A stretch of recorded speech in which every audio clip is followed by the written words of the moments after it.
clavier tout doucement, ma soeur. Avec le clavier tout doucement, ma soeur. L'année de la mort du roi Osias, je vis le Seigneur assis sur un trône élevé, et les pans de sa robe remplissaient le temple. Des séraphins se tenaient au-dessus de lui, ils avaient chacun 6 ailes, 2 dont ils se couvraient la face, 2 dont ils se couvraient les pieds, et 2 dont ils se servaient pour voler. Ils criaient l'un à l'autre et disaient « Saint, Saint, Saint est l'Éternel des armées, toute la terre est remplie de sa gloire. » Les portes furent ébranlées dans leur fondement par la voix qui retentissait, et la maison se remplit de fumée. Alors je dis, malheur à moi, je suis perdu, je suis un homme dont les lèvres sont impures. La gloire de Dieu est là ce matin. La majesté divine est là ce matin. Saint-Esprit veut purifier tes lèvres ce matin. Saint-Esprit veut purifier ton cœur ce matin, en profondeur. La majesté divine est là, les portes de sa robe remplissent le temple. Quel que soit ton problème, un geste de foi, touche par la foi. Lève ta main, quel que soit ton problème, touche le bord du vêtement de Jésus ce matin. Comme la femme atteinte du vêtement de sang, elle a dit, si seulement je puis toucher le bord du vêtement de Jésus, je serai guéri. Ce matin, Dieu te demande de faire un geste de foi. Pour l'âme de Jésus, touche. Si tu as besoin de libération, si tu as besoin de guérison, lève ta main et touche par la foi le vêtement de Jésus. Et tu verras qu'il se passera quelque chose. Parce que la gloire de Dieu est là ce matin. C'est le temps de sa robe remplit ce temple. Il va purifier ton peuple. Il veut purifier ton cœur. Il veut purifier tes lèvres. Tu sortiras de ce lieu comme tu n'es jamais rentré. Tu sortiras différent, purifié, libéré et guéri dans le nom de Jésus.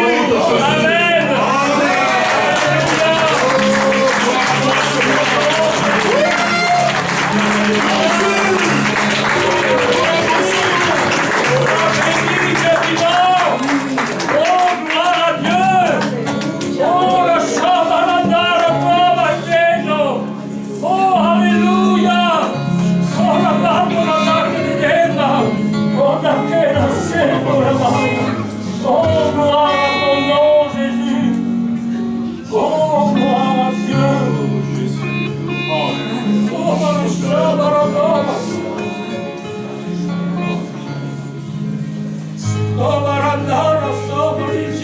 Amen.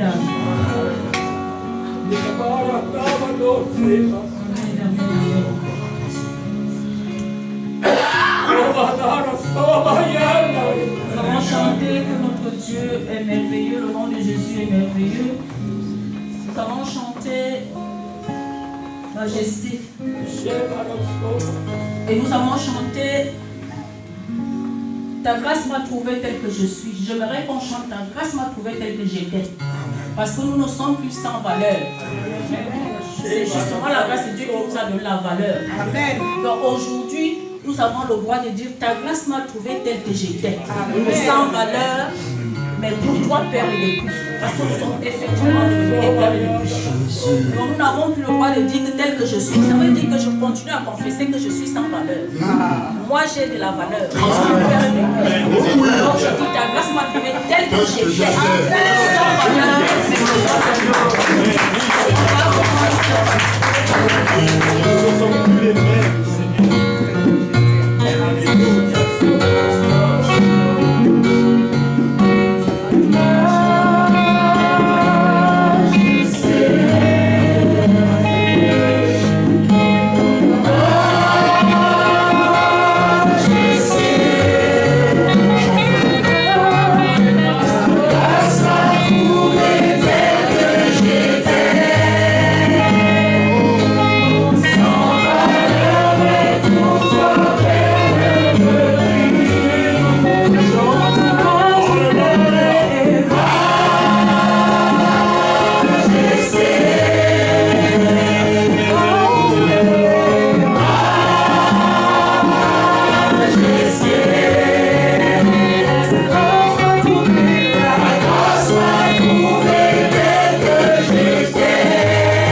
que la Bible nous certifie qu'il sied au milieu de la louange et de l'adoration.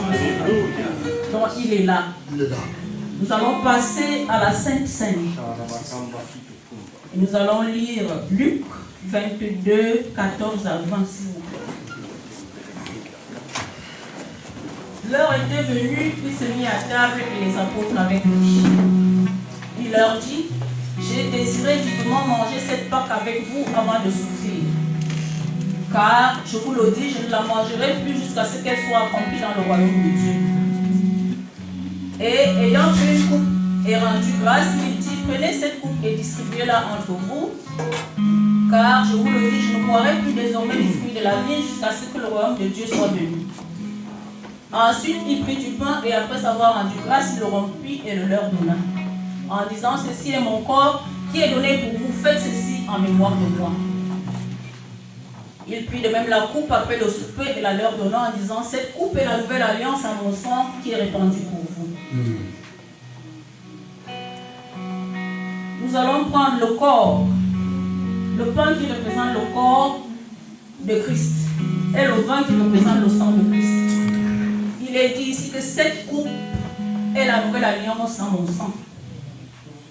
Si nous sommes réunis ici aujourd'hui, c'est parce que nous croyons que Jésus est ressuscité.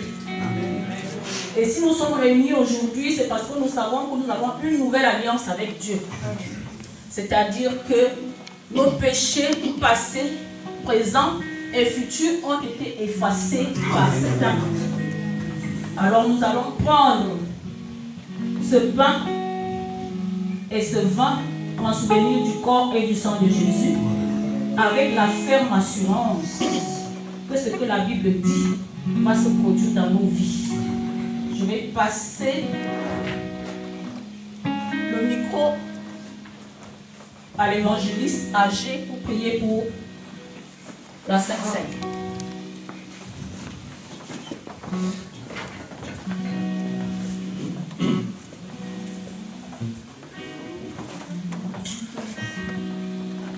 À toi est le roi, le Dieu puissant, véritable.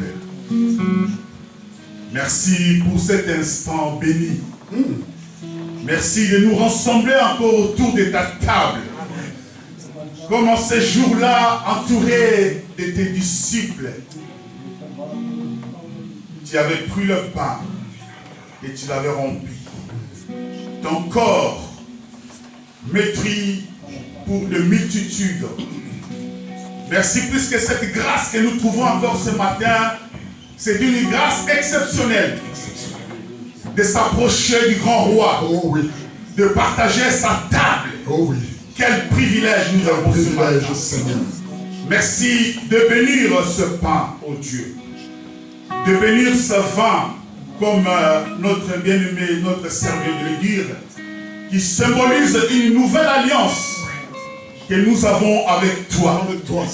L'ancienne alliance n'a plus d'effet sur nous, mais nous vivons aujourd'hui par ta grâce.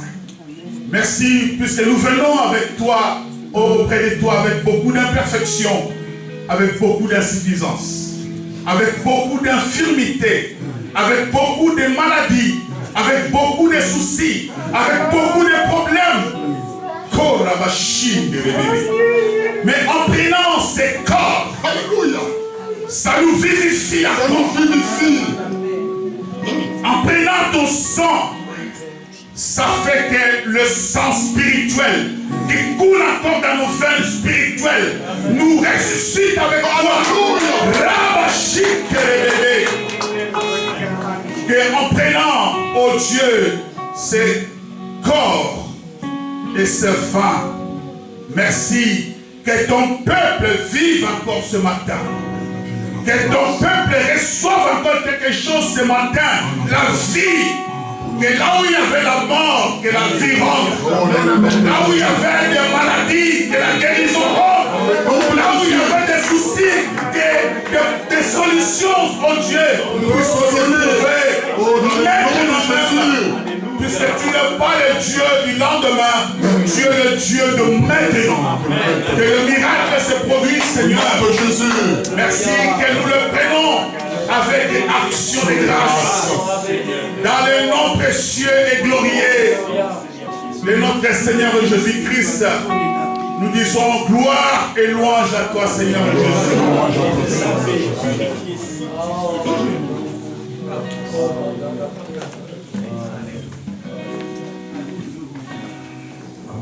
Je songeais mes femmes où Jésus fut, merci pour moi. Je dois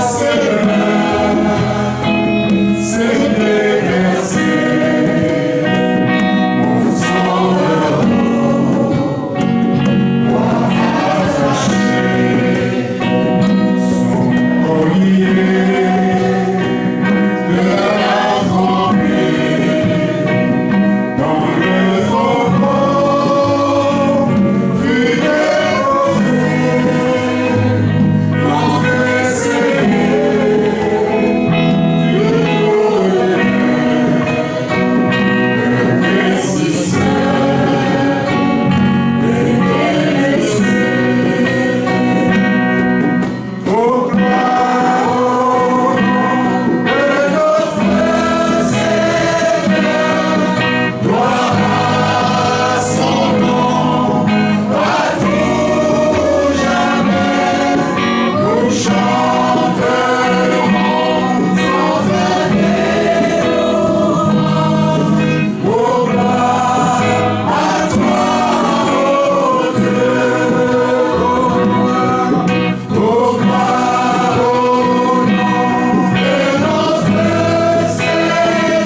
Matthieu 9, verset 7. Que chacun donne comme il a résolu en son cœur, sans tristesse ni contrainte, car Dieu aime celui qui donne avec joie. Chacun va donner sans contrainte ni tristesse, car Dieu aime celui qui donne avec joie. Mais il est également dit, ce que tu sèmes, tu le récoltes. Celui qui sème peu, moissonne peu, et celui qui sème beaucoup, récolte beaucoup. Donc, à chacun selon son cœur.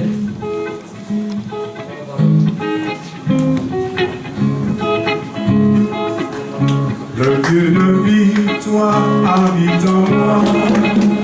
Le Dieu de victoire habite en moi. Je marche non par la vie, mais par la foi.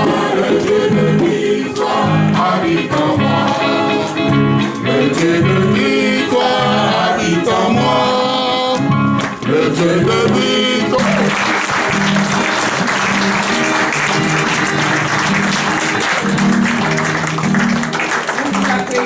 Au nom de notre Seigneur Jésus, vous êtes ici dans la maison de Dieu. Je vais donc passer le micro au pasteur pour de clôture, l'intervenant du jour.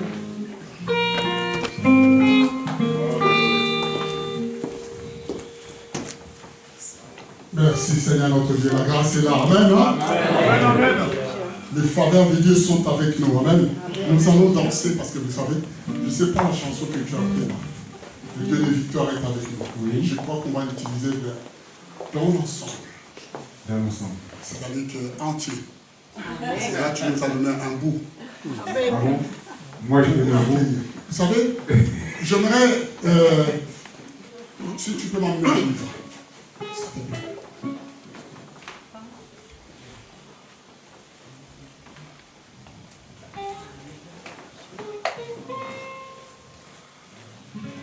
Nous avons la grâce parmi nous, parmi nos enfants, et aussi dans la communauté, d'avoir des personnes comme l'évangéliste qui avait déjà fait son livre, et aussi d'écrire de la part du Seigneur. Nous avons le devoir, nous, l'Église, de pouvoir les soutenir pour ce qu'ils font pour Dieu, comme nous soutenons aussi tous ceux, celles qui travaillent dans la moisson. Nous avons été plusieurs à prendre les livres des évangélistes. Je ne sais pas si c'est la saison des évangélistes, parce que c'est... Pasteur Marie, on est où? Il faut qu'on se mette à écrire. Hein? J'ai comme l'impression qu'on est en retard là. Moi, je sors ici, je commence à écrire. Je ne sais pas encore ce que je vais écrire, mais je vous promets que je vais écrire. Et notre fils, parce que je l'appelle fils, c'est l'évangéliste, qui est de l'Assemblée de Milouz, chez les pasteurs Boukabele, vous connaissez tous, la pierre précieuse qui est là-bas, sa femme est là, qui nous a conduits dans l'adoration. Il a écrit un livre. J'ai pris le temps parce qu'il a plusieurs fois dédicacé ce livre pour moi. Je n'avais pas bien reconnu sa signature, mais j'ai pris acte de toutes les signatures qui étaient dedans. Ne soyez pas comme. C'est un livre qui est vraiment merveilleux. Le titre en lui-même parle. Parce que dedans, il y a tellement de thèmes qui nous exhortent par rapport à cela. Et j'aimerais qu'avant que nous puissions sortir, que chacun puisse se précipiter pour avoir ces livres. Parce que si nous ne sommes pas là pour soutenir ceux qui sont de notre famille pour écrire, alors allez vite acheter des romans qui vous conduisent à la mort. Je ne dis pas que vous ne devez pas lire vos romans. Il y a des gens qui sont attachés. Mais je peux vous dire une chose, que moi, les romans, je ne lis pas. Le seul roman que je lis, c'est la Bible. Je ne sais pas si je peux les définir comme ça. Et toutes les paroles, les livres que les hommes de Dieu, les personnes qui ont été inspirées, ont écrit. Il est à 15 €. Nous avons combien là-bas de livres? Assez? Parce que là, nous sommes nombreux. Il faut vraiment que chacun puisse voir son livre. Tu as la totale? Il y a combien? 17. 17 plus celui-là. On est plus que 17. Hein. Ça, c'est diminuer Dieu. Hein.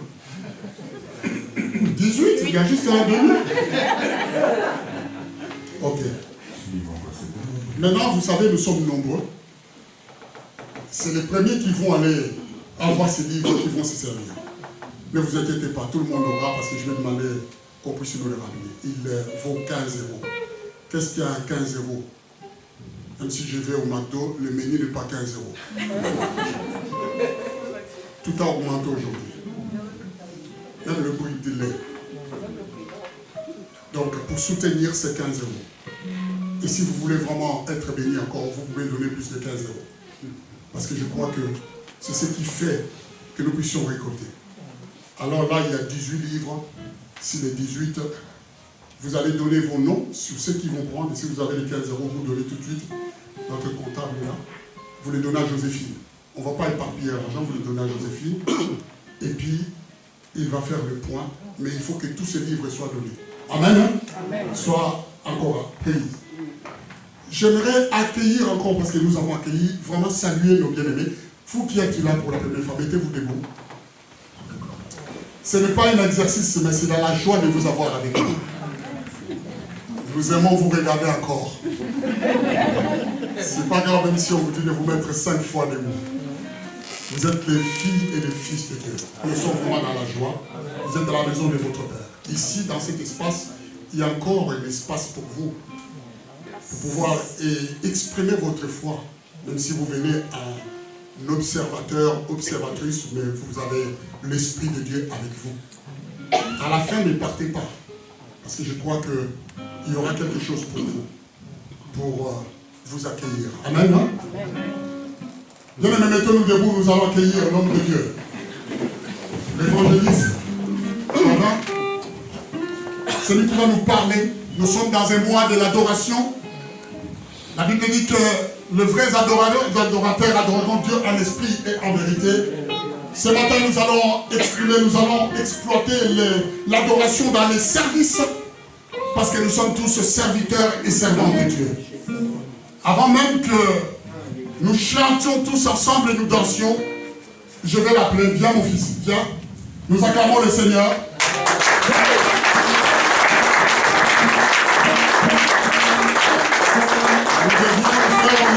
Nous avons des personnes, des enfants qui sortent des ministères et qui peuvent parler de la part du Seigneur. Pour nous, c'est vraiment une joie. Il a été invité dans plusieurs églises. Il a l'Esprit de Dieu et l'onction de Dieu. Il a été consacré dans tout. Et je crois que l'Esprit du Seigneur qui m'ouvre ce matin va l'utiliser encore puissamment pour nous adresser des oracles de l'Éternel. Amen. Amen. Nous chantons tous ensemble. Sois à l'aise. À toi.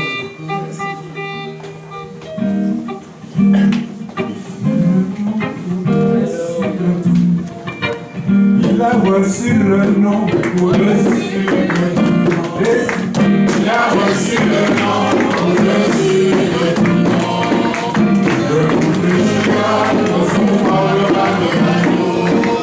Je vous fléchirai lorsqu'on parlera de l'amour. Il a voici le nom au-dessus de tout nom. Il a voici le nom au-dessus de tout nom. Lorsqu'on parlera de l'amour,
Amen. Amen, amen. Avant tout, je voudrais bénir Dieu pour chaque vie qui est ici présente. Je vais nous demander un petit effort. Nous allons rester debout pour lire les Écritures. Ensuite, nous allons nous mettre en confort. Néanmoins, vous, parce que moi, je vais rester debout. Exode chapitre 3, du verset 7 au verset 12. Exode chapitre 3, du verset 7 au verset 12.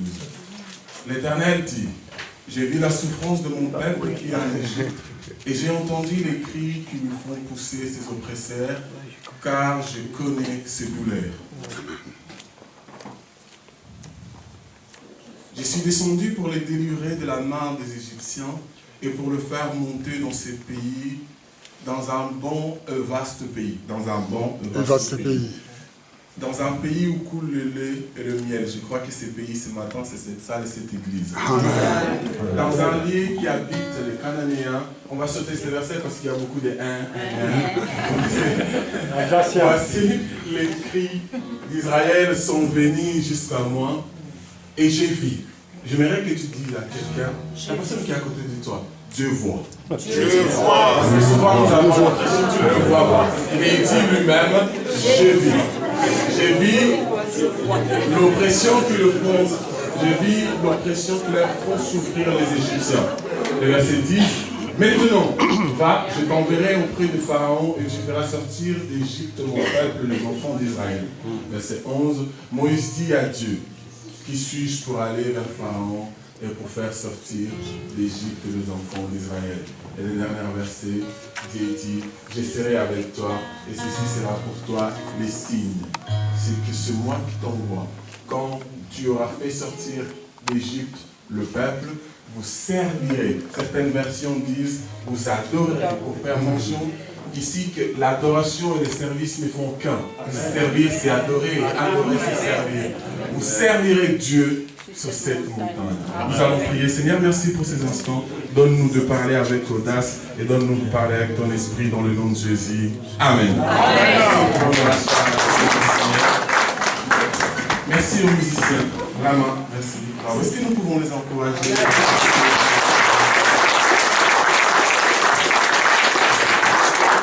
Je vais recommencer en disant merci à Dieu, comme je l'ai dit, et aussi en disant merci à votre pasteur. Nous avons une phrase célèbre entre le prédicateur qui est la chair est chère. Donc, merci. Pour moi, c'est un père, mais aussi un beau-père. Parce que voilà, c'est plus de la famille de ma femme. Donc ici, je suis chez la belle famille. Voilà pourquoi je suis venu en costard et en mode. Quand vous allez chez la belle famille, il faut montrer que vous êtes intègre, que vous êtes cool. Et merci à lui pour avoir accepté notre demande. Merci pour l'invitation. Merci pour le respect. Merci aux musiciens aussi qui nous ont accueillis. C'était jeudi. C'était jeudi lors de la répétition. C'était incroyable. Je ne suis pas venu seul. Je suis venu avec mon grand frère qui est ici à Aristote. Je vais lui demander de se lever. Et je suis venu aussi avec ma femme, avec mon épouse. Bon, elle vous a béni tout à l'heure. Elle nous a béni tout à l'heure. Et j'aimerais que nous la bénissions maintenant.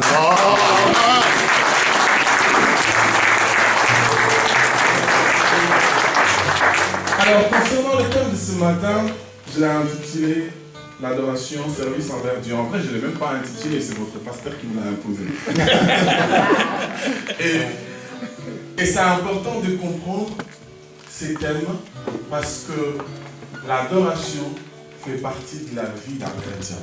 Il est impossible de dissocier les chrétiens ou le christianisme de l'adoration. Ici, pour introduire les termes, j'aimerais nous raconter un peu cette histoire d'Israël, un peuple choisi et élu par Dieu, mais qui se retrouve en Égypte. Et ils sont en Égypte, ça ne fait pas 5 ans, 3 ans ou 10, ça fait plus de 400. Waouh! Combien de générations! Et ils ne sont pas en Égypte comme des princes, comme des rois, non, ils sont en Égypte comme des esclaves, en train de souffrir et pleurer. Et comme les enfants d'Israël, il nous arrive de souffrir, de passer par des épreuves et des situations difficiles, et nous disons, l'Éternel n'est pas avec nous. comment est-il possible que l'Éternel soit avec moi, moi qui souffre? Mais il est submerveillé de lire, c'est que le livre d'Exode, dans ce cas Moïse nous laisse écrit, c'est que pendant tout ce temps, Dieu voit le peuple. Pendant tout ce temps, Dieu regarde le peuple. Et le plus intéressant, c'est que Dieu a mal, parce qu'à chaque fois qu'il crie et qu'il pleure, il les ressent parce qu'il est un père. J'aimerais dire à quelqu'un, c'est un parenthèse que j'ouvre. Peut-être ça n'a rien à voir avec l'adoration, mais j'aimerais rassurer quelqu'un. Lorsque tu pleures dans les secrets, le Père qui voit dans les secrets, il te voit.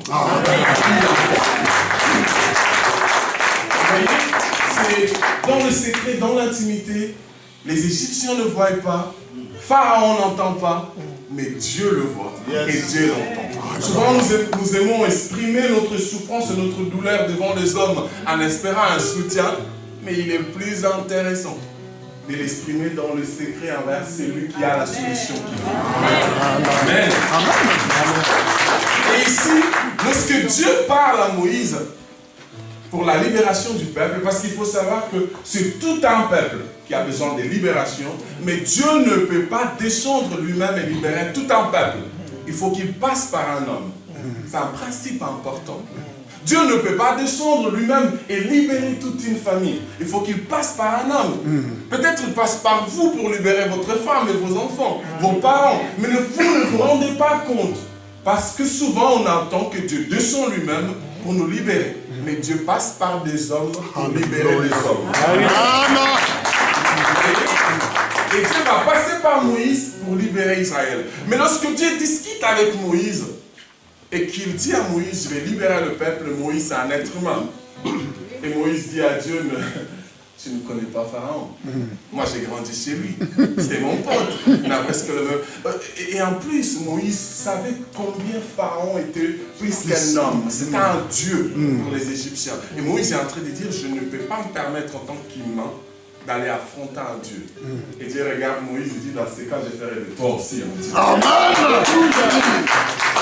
Lorsque la barre est haute, à tel point que l'humain ne peut plus relever le défi, Dieu fait en sorte que l'humain monte dans le niveau qu'il faut.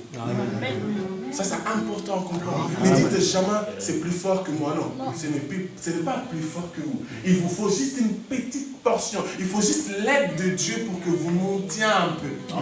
Pour résoudre ces problèmes-là.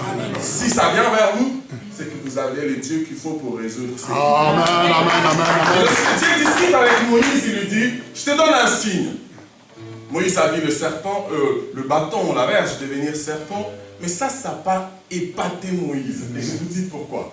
Parce que dans la maison de Pharaon, ils voyaient ça aussi. Les Égyptiens étaient forts en manger, très très forts. De sorte que lorsque Moïse retourne là-bas et il jette la verge qui devient un serpent, lui il en a fait avec une seule verge qui devient un seul serpent. Mais les magiciens de Pharaon sont venus avec plusieurs serpents. Parce qu'ils ont dit, mais ça ne sert à rien du tout. Mais j'aime bien la suite. Le serpent de Moïse a avalé le nous jouons le même jeu, mais avec des formules différentes. Nous travaillons dans la même entreprise, mais avec des esprits différents. Amen. Nous vivons dans le même pays. C'est la France. Il y a la crise partout, les gens crient. Mais comment ça se fait que nous sommes un peu? Parce que nous jouons le même jeu, mais avec des règles différentes. Là où tout le monde panique, nous sommes en paix. C'est le même jeu. Mais celui qui joue pour nous, il est plus fort. C'est une petite dédicace que je ferai à Messi. Il est plus fort que Messi. Je ne parlais pas de Messi, le Christ, le Messi, le joueur. Et lorsque Dieu parle à Moïse, il dit, je vais te donner un signe. Et le signe, c'est lorsque vous partirez d'Égypte, vous allez m'adorer, me servir, et il donne la montagne comme un lieu de rencontre. J'aimerais vous dire, Dieu n'est pas en train de libérer le peuple simplement pour permettre au peuple d'être libre. Dieu libère le peuple avec l'intention de faire de ce peuple des serviteurs et des adorateurs. Amen. On ne devient pas chrétien juste pour devenir chrétien. Il y a un objectif derrière. Amen. Écoutez, il y a un principe important que vous devez savoir sur Dieu. Dieu ne fait rien sans un objectif clair. Dieu ne commence rien sans l'avoir terminé d'abord. Ça, c'est important. Voilà pourquoi Jésus dit, si quelqu'un veut bâtir une tour, il doit s'asseoir et réfléchir s'il a de quoi la terminer, pas de quoi la commencer. Parce qu'il ne peut pas commencer sans l'avoir terminé. Avant même que j'aille parler à celle qui est aujourd'hui ma femme et lui dire, c'est quoi, je m'aimerais bien, vous connaissez toutes ces choses, je ne vais pas les exposer ici. Mais je me disais déjà, elle va être ma femme. Et je voyais la femme. Parce que si tu ne vois pas la femme, tu vas mal commencer. Et lorsque Dieu parle à Moïse, il envoie vers la fin. Et il dit la finalité, c'est l'adoration. Je vais dire à quelqu'un, Christ nous a rendus libres, mais il nous demande l'adoration. On ne devient pas chrétien pour mener sa vie comme on la souhaite. On devient chrétien pour se soumettre à la volonté de Dieu. Amen. Et lorsque il parle à Moïse, il dit, va, libère le peuple. Mais c'est pour m'adorer. Et lorsqu'on parle de l'adoration, il y a deux mots dans la Bible qui peuvent définir ça correctement. Vous savez, ma femme m'a interdit de beaucoup utiliser des mots en hébreu, en grec. Du coup, j'essaye de temps en temps de donner un peu, pour qu'elle ne se fâche pas. Aujourd'hui, je pense que je vais donner deux. Le premier mot, c'est en grec, c'est proskuneo. Je ne sais même pas si je le dis correctement. Et le deuxième mot en hébreu, c'est chacha. Et ces deux mots veulent dire adoration dans la Bible. Et lorsqu'on parle de ces deux mots, on parle simplement de se prosterner, s'agenouiller, se baisser en signe de révérence, courbé devant un être, et j'aime la fin, qu'on considère supérieur. Donc lorsque Dieu est en train de dire à Israël, à Moïse, qu'Israël doit m'adorer, il est en train de dire d'abord, ils doivent reconnaître que je suis l'être supérieur. Amen. Ça c'est très important. Il est difficile, voire impossible d'adorer Dieu tant qu'on ne le voit pas comme l'être supérieur. Tout commence ici. Vous êtes d'accord avec moi? Adorer, c'est aussi adopter une posture de soumission. Et ça, c'est bien. C'est adopter une posture de soumission. Mais cette posture n'est pas uniquement physique. Mais elle commence d'abord dans le cœur.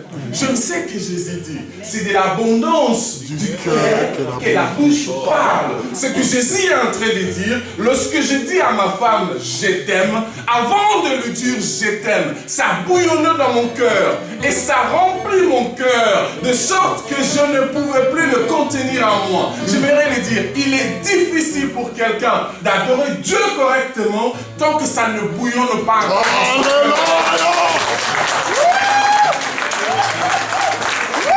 Vous voyez, c'est le moment où il y a un petit cantique, mais dans votre cœur. Vous êtes encore assis, mais dans votre cœur, vous avez déjà envie de pleurer. Et c'est cette posture du cœur qui pousse le corps à se prosterner. Le corps, il se prosterne pas parce qu'on l'oblige, mais il se prosterne parce que le cœur est rempli.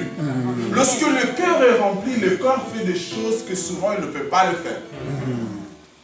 Les amis, je vous assure, pour les hommes mariés qui sont ici et ceux qui sont en train qui sont dans le processus, lorsque nous n'étions pas encore mariés, nous n'habitions pas ensemble, évidemment. Et lorsqu'elle me disait, j'ai besoin de manger ceci ou cela, et que moi j'étais à la maison et que je me disais, j'ai que 10 minutes pour sortir, c'est humainement impossible. Mais lorsque tu aimes, tu aimes. Tu trouves des moyens. Il n'y a ni bouchon, ni feu rouge, ni feu vert. Il n'y a qu'un seul feu, c'est le blanc du Seigneur. Alors tu avances, parce qu'il faut arriver, parce que madame attend. Ce que j'essaie de dire, c'est que l'amour nous pousse à faire des choses qu'humainement on ne peut pas comprendre. Et Dieu est en train de dire, Israël doit m'aimer. Il doit me considérer comme un être supérieur. De sorte que, vous voyez, quand un enfant voit son père, peu importe ce qui est devant ou ce qui l'entoure, lorsque l'enfant voit son père, il se sent rassuré. Parce que pour l'enfant, son père, c'est l'être le plus fort du monde. Vous voyez, de sorte que, je me rappelle encore à l'école, j'ai toujours été tranquille. Mais ma grande sœur, pas du tout. Et ce qu'elle faisait, ma grande sœur, c'est qu'elle taquinait des gens. Et ensuite, quand il y avait un petit souci, elle courait vers mon grand frère qui était aussi avec nous et il se mettait derrière mon grand frère. Et tous les autres petits, ils se disaient, bah là c'est moi. C'est un poids lourd. C'est que Dieu est en train de dire, lorsqu'Israël aura un problème, je ne veux pas qu'il se prosterne vers les idoles. Je ne veux pas qu'il crie vers d'autres dieux. Lorsque vous avez un problème, courez derrière Dieu et dites au problème, maintenant je suis derrière Dieu. C'est ça l'adoration.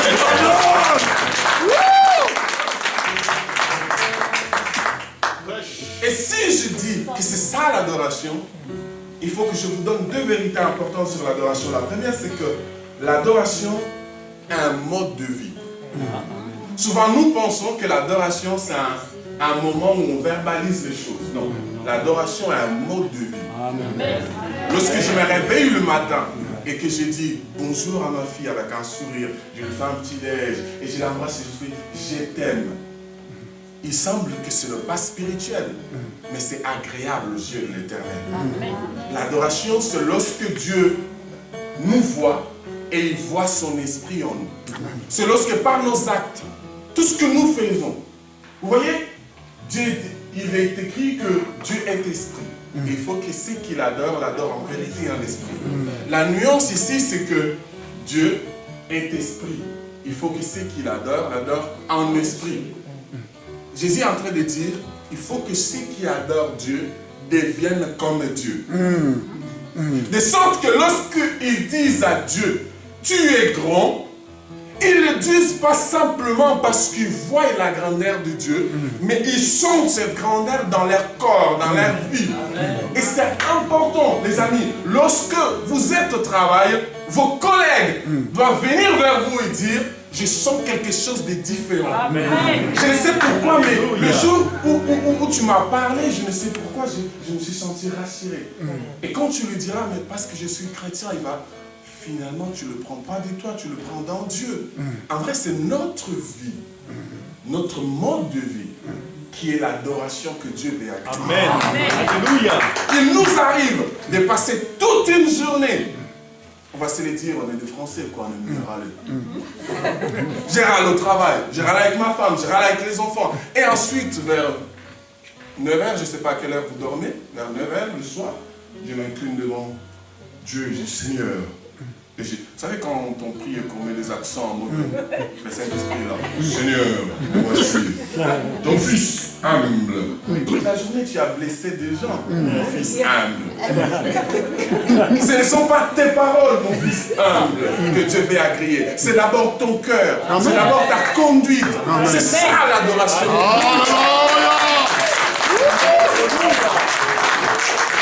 Lorsque Abel et Caïn vont aller offrir à Dieu, ce que la Bible dit est si importante. La Bible ne dit pas « et l'Éternel agréa l'offrande d'Abel ». Non, l'Éternel agréa d'abord Abel, ensuite l'offrande. Même l'offrande qu'on donne à Dieu, c'est une adoration. Mais Dieu n'agrée pas d'abord le 500 € que j'ai mis dans le panier. Il agrée d'abord le main qui donne. Voilà pourquoi David dit, qui montera la montagne de l'Éternel, si ce n'est que celui qui a le cœur pur. Alléluia. Les amis, un je t'aime venant d'une personne qui n'a pas le cœur pur ne touche pas. Un je suis avec toi venant de quelqu'un que tu sais qui n'est pas avec toi, ne touche pas. Ce ne sont pas le mot, c'est le mode de vie. Et ceci est l'adoration que l'Éternel attend de nous. L'apôtre Paul dit, ne vous conformez pas à ces gens. Mais avant cela, il dit, je vous conjure à offrir vos corps à Dieu comme des sacrifices. Et il dit, c'est pour vous un culte raisonnable.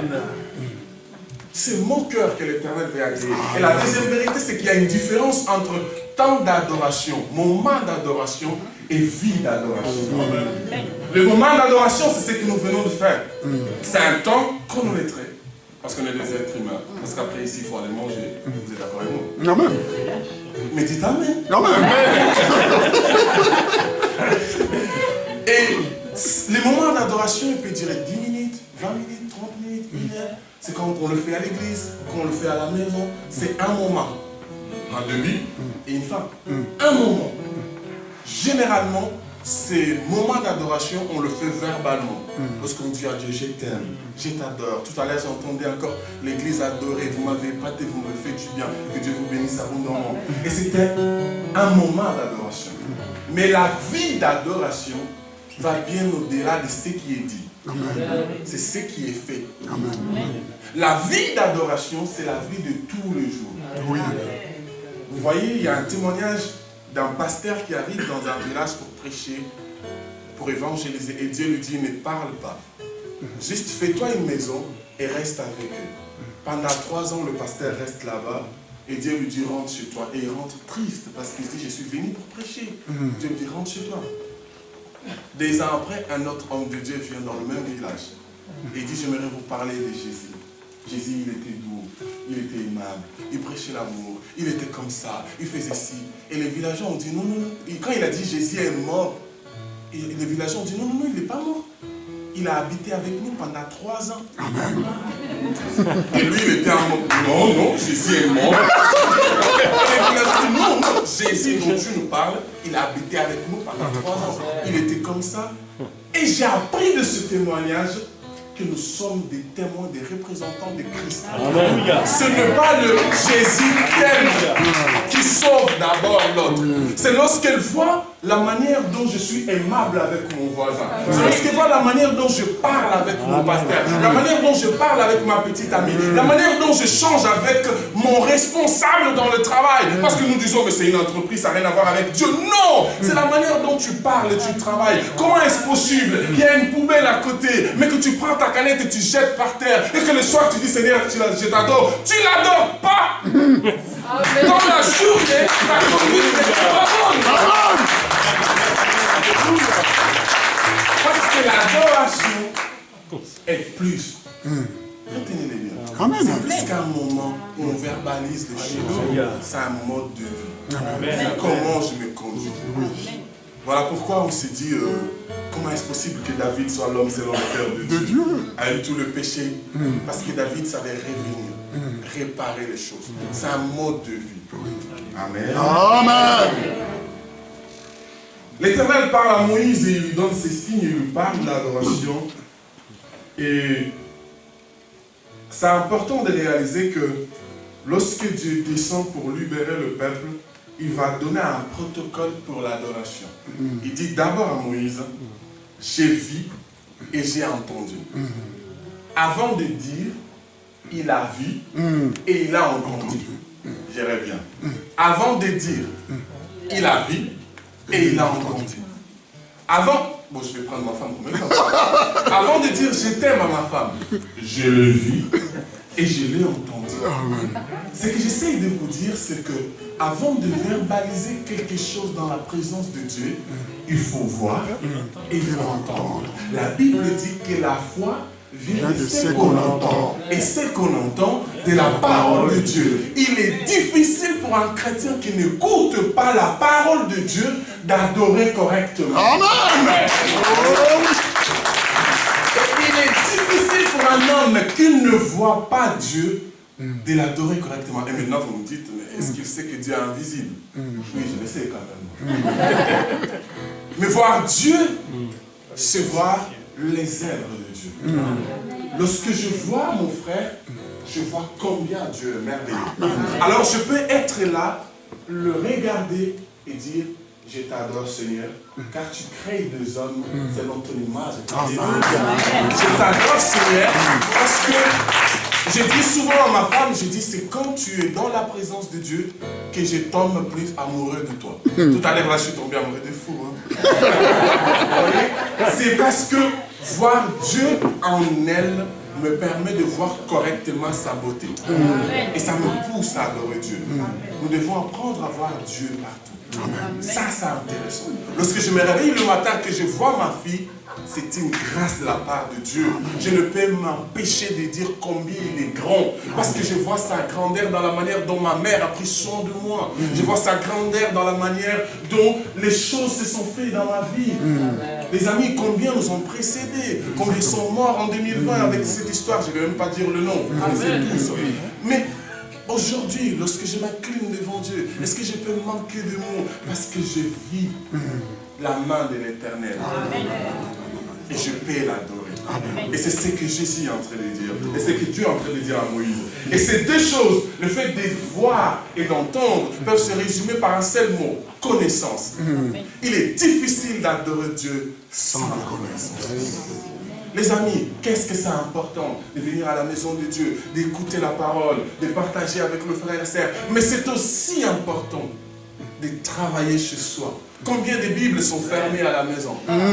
Combien de Bibles? Vous savez, c'est une blague comme ça que j'ai fait chez nous. J'ai dit aux gens, il y a des Bibles ici dont le personnage biblique, le dimanche après les cultes, ils se disent, on se revoit dimanche. Et Moïse dit à Josué qu'on se voit dimanche. Parce que la Bible ne s'ouvre pas dans la semaine. Les amis, ce n'est pas ce temps qu'on passe ici qui va vous faire grandir dans l'adoration. Jésus dit, c'est dans le secret. Ici, tu reçois la sémence qu'il faut. Lorsque tu rentres chez toi, dans la vie de tous les jours, tu arroses cette sémence. Tu travailles sur cette sémence. De sorte que quand tu reviens ici, tu donnes l'adoration.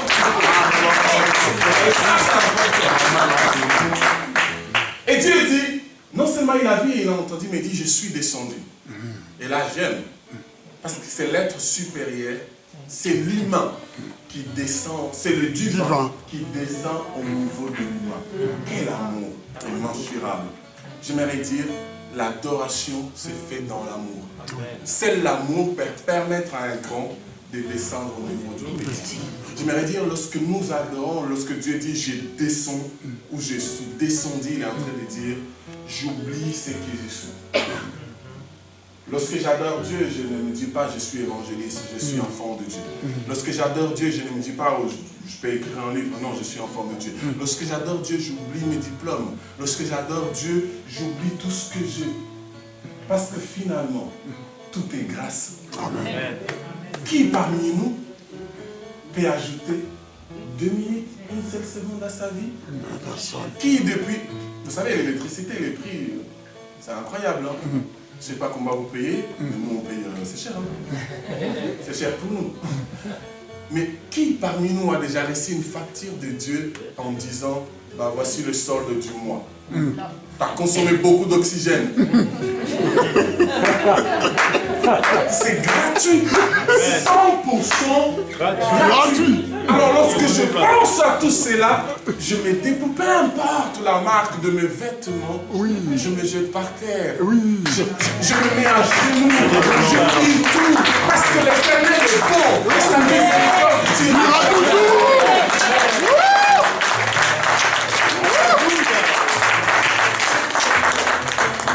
C'est important de le comprendre, les amis.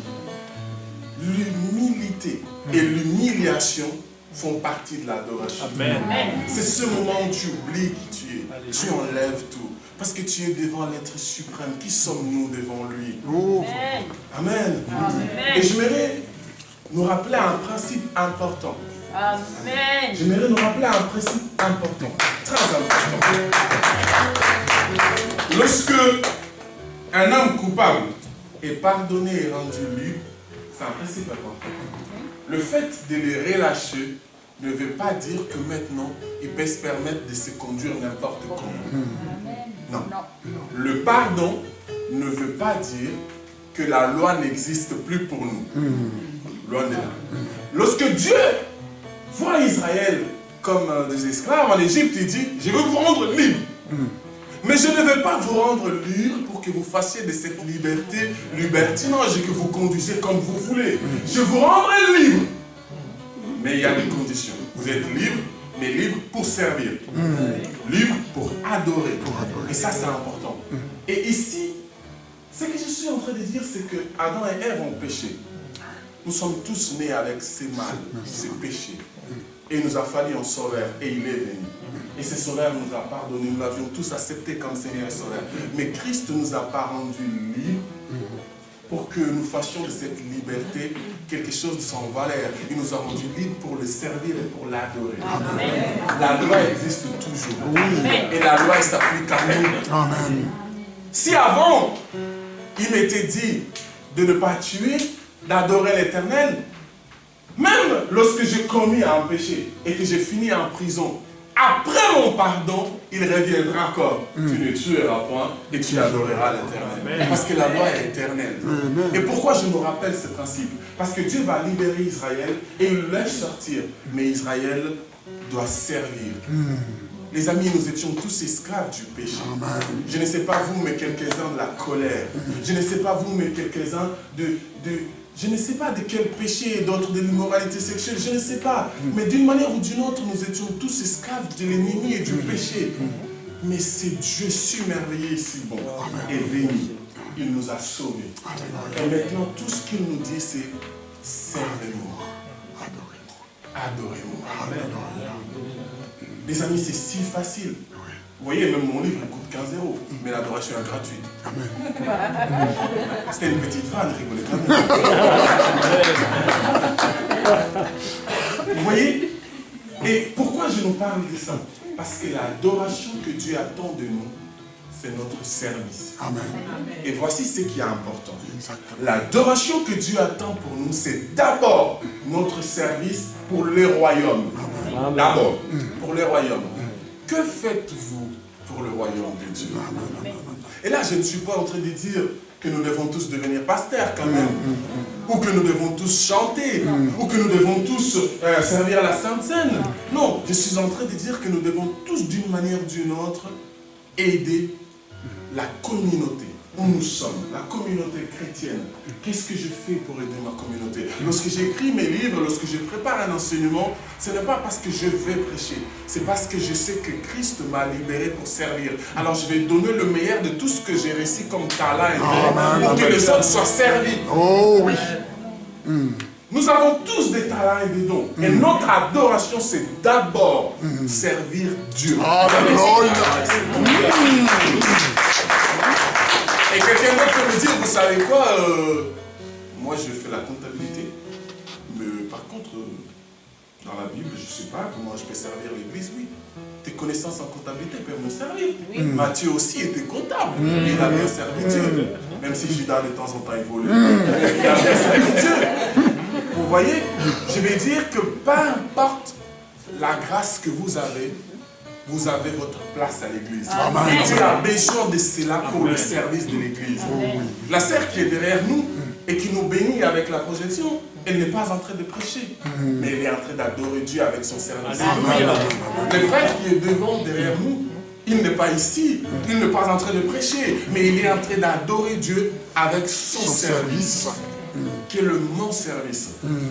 Dans la famille de Dieu, j'aime souvent le dire, on a la grâce d'avoir tous des CDI. Il n'y a pas de chômeurs. Amen. On a tous des CDI. Ce ne sont pas des contrats à durée indéterminée. Attention, c'est des contrats avec des dons indéterminés. Vous avez plusieurs dons qu'on ne peut pas déterminer ce que vous avez. Simplement, Dieu a besoin que ces dons servent à la communauté où vous êtes insérés. C'est très important. Deuxième, adorer Dieu, c'est servir. J'ai d'abord dit le royaume de Dieu, la communauté, mais servir sa famille. La Bible dit, c'est lui qui ne prend pas soin des siens, en particulier de ceux de sa famille, il est pur qu'un infidèle. J'aimerais vous dire, servir, lorsque je parle de servir, je ne parle pas de devenir esclave, je parle de mettre les compétences que nous avons, les qualités que nous avons au service de toute la famille, au service de ma femme, de mon mari, de mes enfants. Je parle de ce petit moment où tu aides tes enfants pour faire leurs devoirs et que tu penses que c'est quelque chose de 100% humain, mais que Dieu l'agrée comme une adoration. Parce que ça donne de bons souvenirs à cette fille qui va grandir et un jour elle va se dire, je me rappelle de quand je faisais mes devoirs. Non. Tu penses avoir fait des devoirs avec quelqu'un, mais tu es en train d'élever une personne qui va servir à la société. Nous ne nous rendons pas souvent compte, mais lorsqu'on envoie des enfants à la société, soit on envoie quelqu'un qui va bénir la société, soit on envoie quelqu'un qui va maudire la société. Et ça aussi, c'est une adoration. La manière dont nous élevons nos enfants, dont nous échangeons avec nos femmes. Pierre va même plus loin, il dit que les hommes doivent être doux avec leurs femmes pour que leur prière ne soit pas empêchée de monter vers Dieu.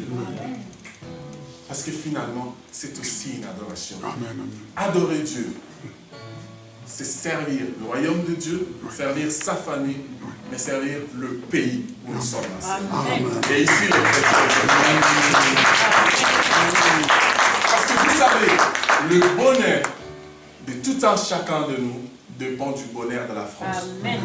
Nous avions à Mulhouse, maintenant à Strasbourg, un frère qui vient de l'Ukraine et je peux vous assurer, sa femme ne parle pas français, je peux vous assurer que quand ils sont venus, je voyais leur visage et je pleurais avec eux. Parce qu'ils ont dû quitter le pays où ils avaient construit leur vie. Mes amis, c'est une grâce pour nous d'être dans un pays où il n'y a pas la guerre. C'est une grâce pour nous d'être dans un pays où nous mangeons correctement. Et au lieu souvent de râler, prenons le temps de prier pour le pays. Prenons le temps de poser des actes et des actions qui bénéficient chaque citoyen qui est dans le pays. Je déteste cette mentalité du « je vais faire du bien aux chrétiens ». Non, je vais faire du bien à la communauté. Qu'ils soient chrétiens, qu'ils soient musulmans, peu importe. Je ne le fais pas pour la nation d'abord. Je le fais pour l'identité que j'ai en tant qu'enfant de Dieu. Parce que lorsque Jésus était sur terre, il a servi tout le monde. Alors moi, en tant que disciple de Jésus, je dois servir tout le monde. C'est mon adoration pour Dieu. La manière dont je sers mon Dieu.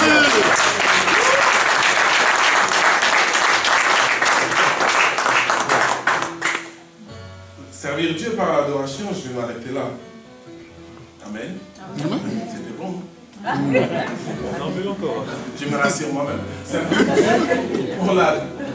Avec l'adoration, c'est développer plutôt l'aptitude à faire ce qui est juste et correct. À l'église, il y a des choses qui sont justes et qui sont correctes. Nous avons l'ère du culte. C'est juste et correct d'arriver avant le roi. Quel roi? Le pasteur? Non. Jésus, le roi ne peut pas nous accueillir. C'est à nous d'entrer dans la salle, d'attendre le roi avec joie. C'est juste. Jésus va dire à Jean-Baptiste, baptise-moi. Jean-Baptiste dit non, je ne peux pas te baptiser. Pourquoi? Parce qu'ils étaient des cousins? Non. Mais parce que Jean-Baptiste savait qu'il était Dieu. Oui. Et Jésus va lui dire non, non, non, non. Faisons. C'est qui est juste. J'aimerais vous dire, prendre soin de votre femme. Peut-être vous ne le prenez pas comme un acte d'adoration, mais c'est juste, parce que c'est votre femme. Prendre soin de vos frères et sœurs, que ce soit dans l'esprit ou biologiquement parlant, c'est juste. Aimer votre pasteur est juste. Priez pour le pays, pour les autorités. Même si on déteste tous et aime, vous avez compris. Prions pour le pays, prions pour les autorités, mais faisons-le avec amour. C'est notre adoration. Les amis, la prière du juste est d'une grande efficacité. Et nous sommes des justes. Alors faisons ce qui est juste. Parce que Dieu nous a rendus libres pour l'adorer et pour le servir. Et ces services, nous devons le voir à l'église, dans nos familles et dans la communauté. Que Dieu vous bénisse.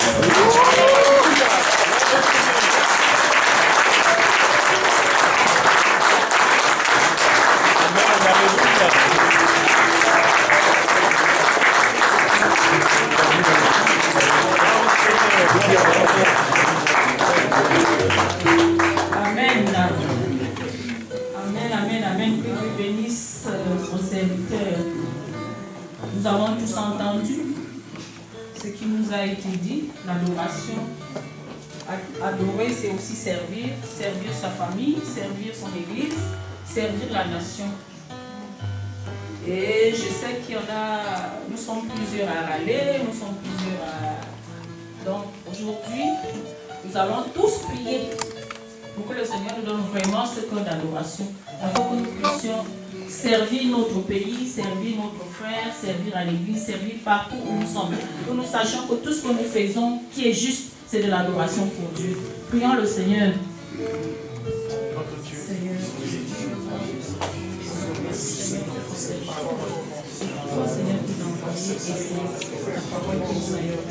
Ce qui m'a servi, et Seigneur, ce qui a fait pour cela, Seigneur, que tu t'as servi, la manière dont tu t'es servi, la facilité, Seigneur.